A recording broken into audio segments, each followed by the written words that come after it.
Hey again, what is corned beef hash? Well, corned beef hash is when you have corned beef and a bunch of other stuff and you put it into a pan and you cook it till it's delicious.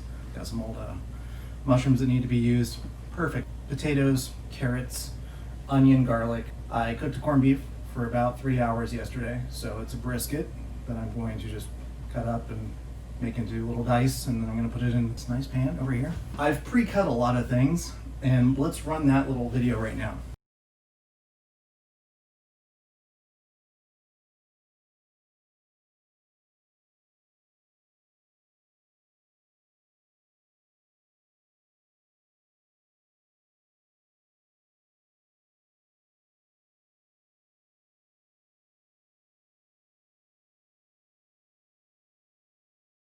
Yeah, pretty cool, huh?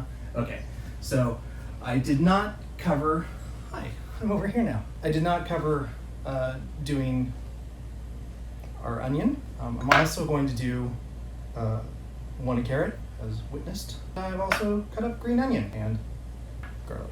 I've already cut all the mushrooms. I cut them in fours, so we got in the middle once, down the other side, boom.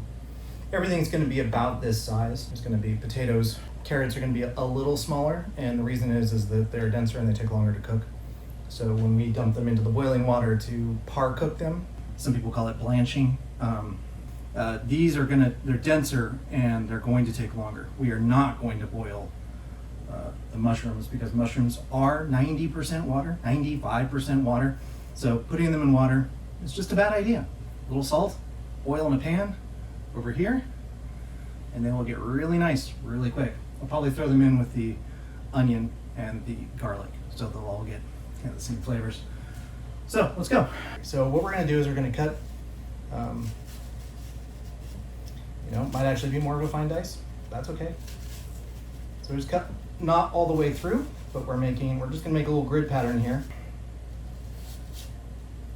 And yes, this may also start to fall apart as I do this, and I'm fully aware of that. I'm not holding my hands in the particular way that I've been showing you as a technique, because why would I? Why be consistent on knife skills? So here we have this, and we're just going to basically take the same square and cut it through this way. Cut through. Cut through. I can't fit all of these into that bowl, so I'm not going to. I'm just going to set them off to the side of the cutting board. I'm using 3 potatoes for this. I'm using 3 carrots for this.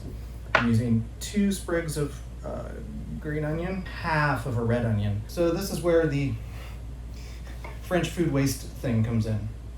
So these are all relatively equal, but this guy, he's not equal. He's a little small one. We're gonna let that one sit for a minute, and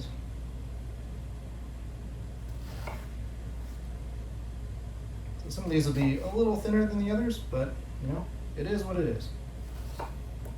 It is what it is. There we go. And we're gonna throw these back into the water.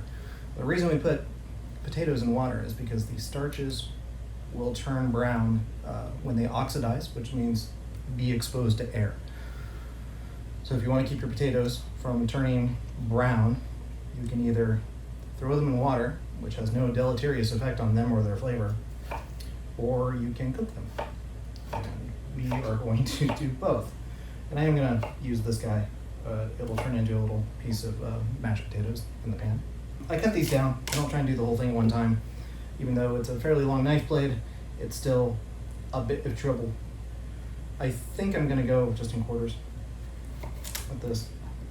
And you really want to keep your fingers away at all times when doing carrots. The pieces we want are about this big, so we're just gonna measure up. I do all my cutting by eye. I think everyone should. There's no reason not to. You don't need to measure, but you do need to have a sense of proportion and a sense of balance. So everything needs to be roughly the same size, and there's a lot of reasons for that. But aside from the aesthetic, obviously the aesthetic choices that can be made, you want everything to be the same size so it all cooks at the same speed. Cooking is all about application of heat for duration. Heat can be given several different ways. It can be through convection, it can be through a liquid medium, oil, water. Water only gets you to a certain temperature. It only goes to 212. At sea level, we've discussed this. But, so I've got this here. Hi. So, carrots. I'm gonna do, oh, I didn't salt my water. I saved it for you. Water. The now broken crock to go along with the broken top. Here we go. So I'm just gonna give it that into the water. And the reason we're salting the water is to give us some flavor. Okay, so list of ingredients in case we have forgotten.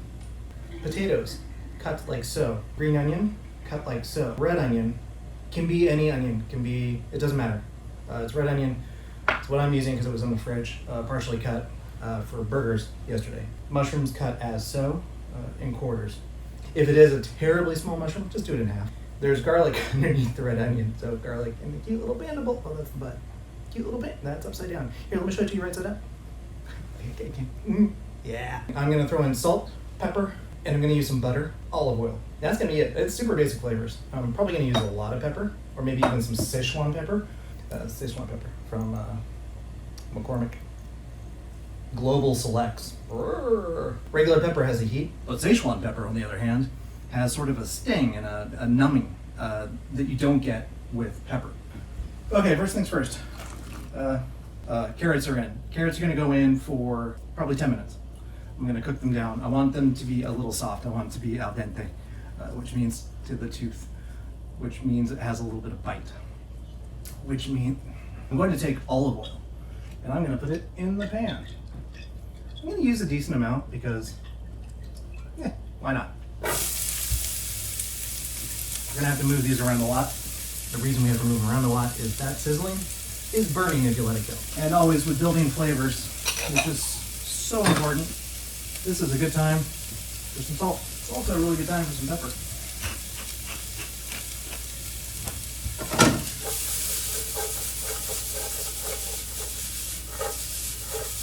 So, not the perfect pan for this technique. I think if you watch my reheating video, you'll get a better sense of what works.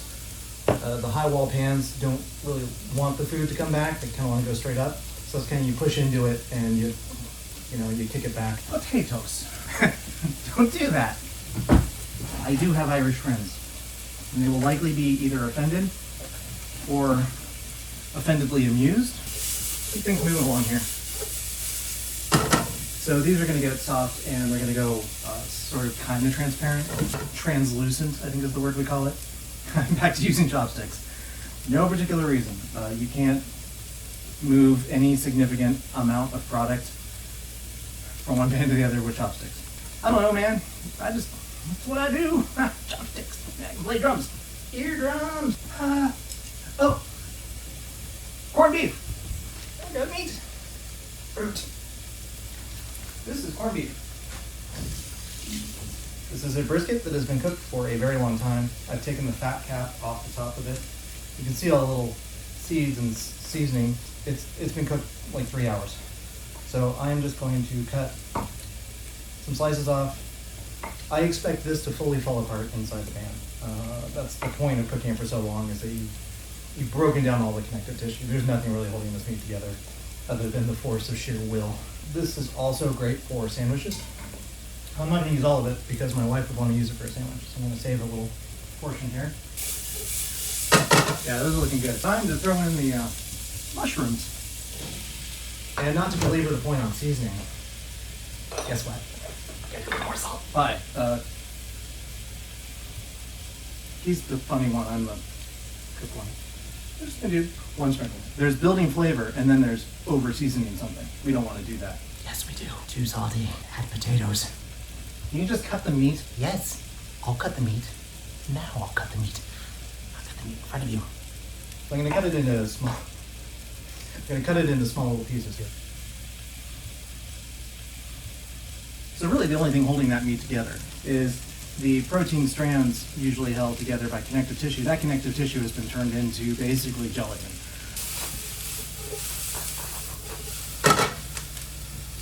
Not convinced the right strategy of timing and putting that stuff in, but to quote a famous person, it is what it is. The mushrooms will cook whether they want to or not. So this is boiling.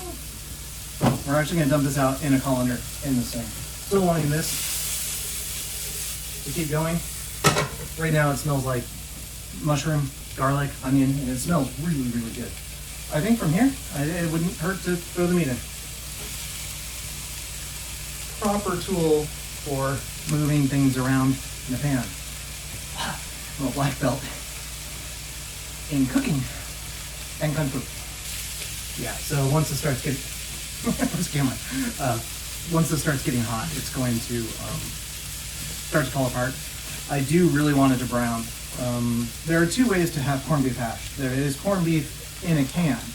Comes in a squarish tin with a metal thing that you undo with a little key all around it, and the bottom comes off, and it's this goopy, weird.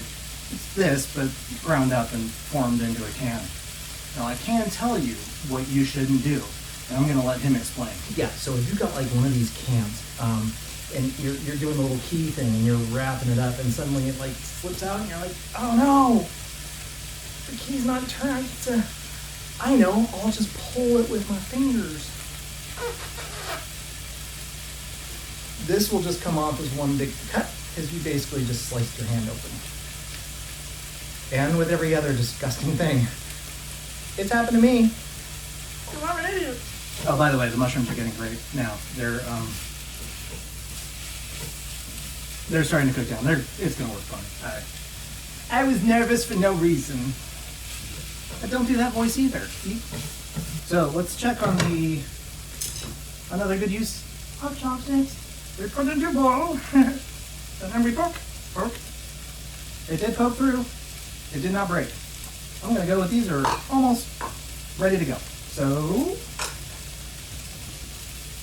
colander, which I should have had out already, but I didn't. Go colander, and also ready to fence. Wait. Aha! No, wait. Aha! 2 swords. Aha! Again, this is where you should wash it because you breathed all over it. What? Why do that? Turn the fire off. Oh, steamy. Here it is. Here we go. I've decided early on that I was going to use the stovetop for this. I'm going to add a little more olive oil. But you can throw this in the oven. That's going to be my point. It will brown the top and the bottom, maybe 375. Keep an eye on it. You can also put it under a broiler. Once the potatoes and everything are cooked, you don't want a bite. You don't want to crunch. Al dente is not a crunch. Like eating raw pasta. I won't think anything less of you if you do eat raw pasta. Sure, let your stomach do the cooking. That doesn't seem weird at all. I am going to put some of the Szechuan pepper in.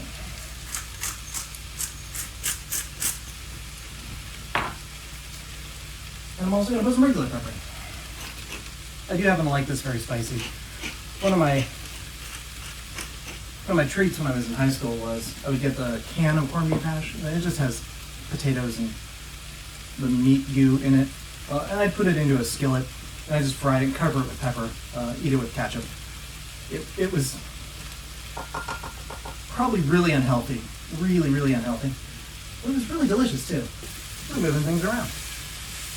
Green onions in, whenever. I mean, they're as much a garnish as anything else. They're not a key component flavor-wise, but I like them to be cooked in. That's fine. I'm going to cut a knob of butter because butter helps brown at a lower temperature than olive oil. And if that's not true, leave a comment below. I only make up a few things as I go, and I'll try to run corrections up on the space right here. So the butter's in here. I just put you can see it's just a big knobby block. It's going to melt down. I'm going to let it coat all of this. And this is again where we can do you can do this. Yeah, so you can actually see probably with some fidelity that the edges of the potatoes are starting to get roughed up, which means they're cooked. They're cooked. They're beginning to mashed potato on the outside, if you will. So I'm going to leave the temperature on high for a few. If you're just tuning back in and watching me stir this, I just went over how to cook a roast beef. 2 for 1. gonna be like the 8-minute gap in the Nixon tapes. It will have just been dead air. Well, just this pan with the sizzling going, and just today we're gonna use a ramen bowl again because this is my breakfast.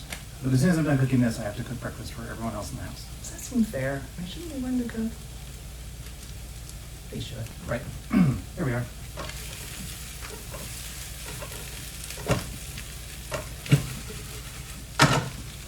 I can hear it. I can hear it. Crispy. You hear the crispies on the bottom. Yeah, seeing some browning. But here's a really good time to do a taste test. Pork. Potato. This is literally everything in one bite. It's a little bit of onion. It's gonna fall. I'm gonna burn something.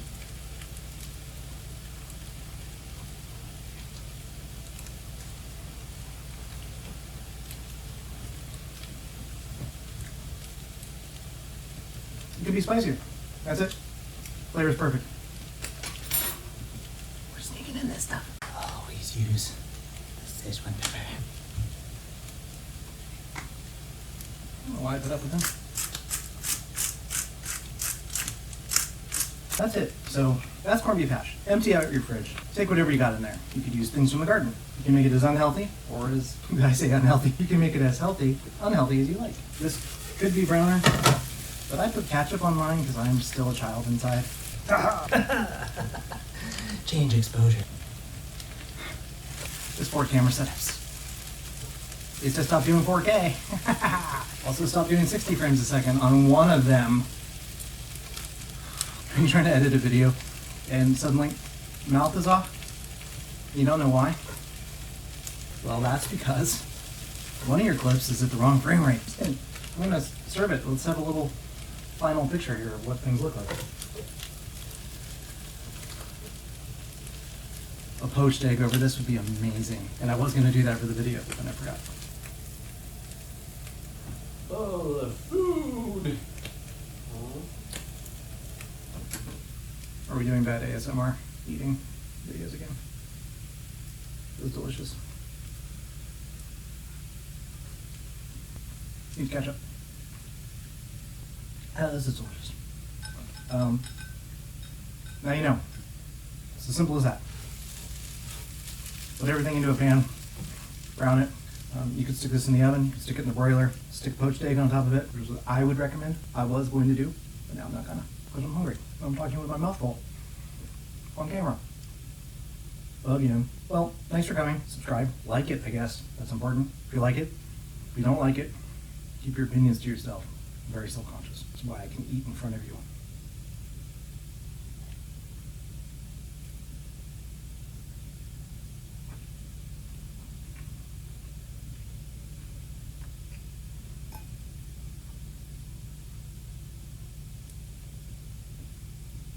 So good. Anyway, don't forget to subscribe. It's important.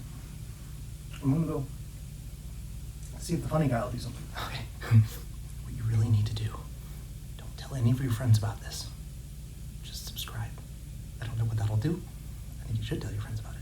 But, anyway. He's from the garden. We're going to eat.